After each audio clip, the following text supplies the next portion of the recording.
This is Scott the Fix-It Guy. Today we're dealing with a Cabrio washer that is leaking. At the end of the cycle there's a little water that seems to show up near the bottom.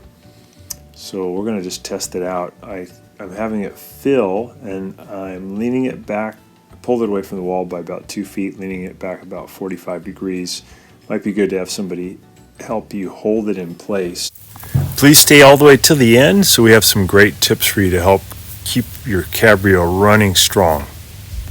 And I'm just looking now if I can see any spot where it's leaking. It might be from the tub or the drain hose, but nothing's really showing up.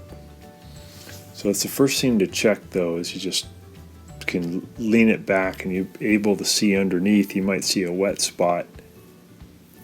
I set it to spin, so it should be draining and spinning, seeing if that causes the leak to show up, but still nothing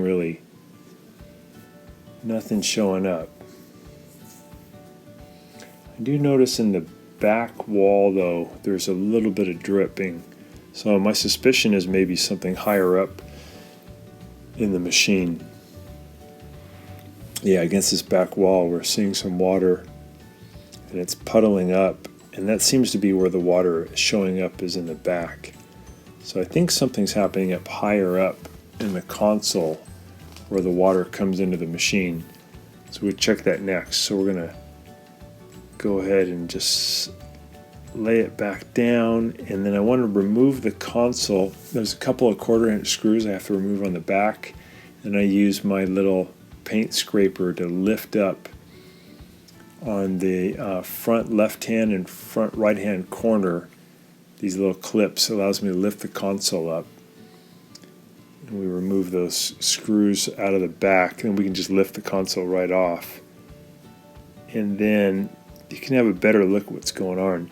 So now when it's filling, I notice that there's some water pooling up right by the fill valve, and now I've taken off 2 of the screws so I can lift up on the fill valve. The one in my hand is the cold side, and I noticed that these little rubber seats that help seal the fill valve are deteriorated.